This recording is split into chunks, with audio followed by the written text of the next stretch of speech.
हंसते रहो हंसते रहो। हंसने और हंसाने के लिए हमारे चैनल को सब्सक्राइब करो।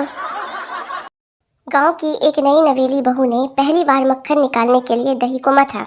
मक्खन निकलने पर वो अपनी सास से बोली, माँ जी, दही में से मक्खन निकल आया है, कहाँ रखूं? सास, बेटा ये नाम कभी मत लेना, ये तेरे ससुर का नाम है और ससुर का नाम नहीं लिया करते। बहू, ठीक है माँ जी। अगले दिन मक्खन निकला तो बहू ने पूछा, माँ जी, दही में से ससुर निकल आए हैं, कहाँ रखूं?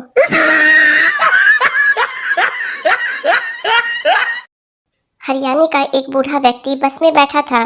तभी एक महिला चढ़ी जिसके पास 4-5 थैले थे। वह बूढ़े के पास आकर खड़ी हो गई और बोली, ताऊ, यो एक थैला पकड़ लेना। बूढ़े ने थैला ले लिया। धीरे धीरे करके महिला ने सारे थैले बूढ़े को सौंप दिए। फिर बोली, ताऊ, तेरा नाम कैसे? बूढ़ा बोला, मेरा नाम से खुट्टी, कुछ और टांग ना सके।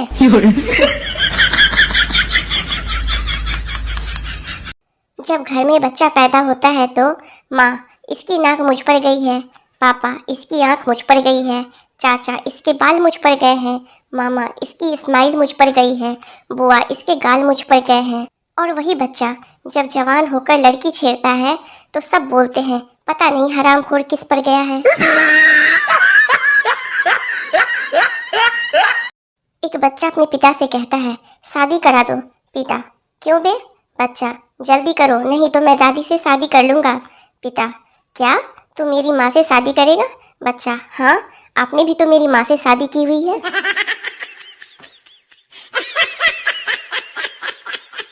कुछ बच्चे सड़क पर अपने पटाखे चला रहे थे।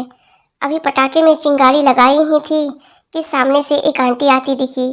सब चिल्लाने लगे, आंटी पटाखा है, आंटी पटाखा है। आंटी मुस्कुराई और बोली, नहीं रे पगलो, अब पहले जैसी बात कहाँ।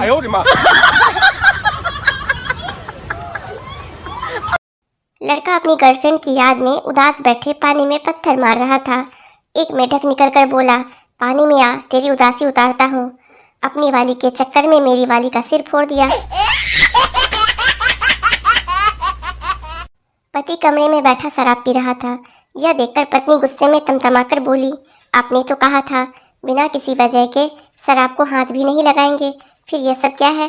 पति, वजह है पगली, वजह है। अब देखो, दिवाली आ रही है, बच्चों को रॉकेट जलाने के लिए खाली बोतल चाहिए कि नहीं? एक बार यमराज की पत्नी ने देखा कि यमराज नींद में बड़बड़ा रहे हैं और पसीने में डूबे हैं। उनकी पत्नी ने मौत के ही माथे पर पसीना देखा तो यमराज को जगाया और पूछा कि क्या हुआ स्वामी, आप घबराए हुए क्यों हैं? यमराज बोले, मैंने सपना देखा कि केजरीवाल मर गया है और उसको यमदूत ऊपर लेकर आ रहे हैं और वह नारे लगाता हुआ आ रहा है कि दिल्ली तो हमारी है, अब यमलोक की बारी है। पुलिस, तुमने इन 10 लोगों को कैसे मारा? संता, पुलिस जी, गड्डी के ब्रेक फेल हो गए थे। सामने देखा तो एक तरफ से 2 आदमी आ रहे थे और दूसरी तरफ से एक बारात जा रही थी। अब आप ही बताओ कि गड्डी किधर मोड़ता? पुलिस, जिस तरफ से 2 आदमी आ रहे थे नुकसान कम होता। संता, बिल्कुल सही, मैंने भी यही सोचा था, लेकिन वह दोनों मेरी गड्डी देखकर बारात में घुस गए।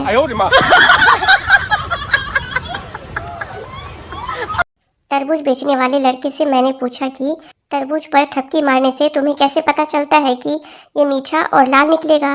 वो बोला, पता नहीं साहब, मुझे मेरे पिताजी ने बताया था कि 2 तरबूज पर थपकी मार के तीसरा तरबूज ग्राहक को पकड़ा देना, ग्राहक खुश हो जाता है।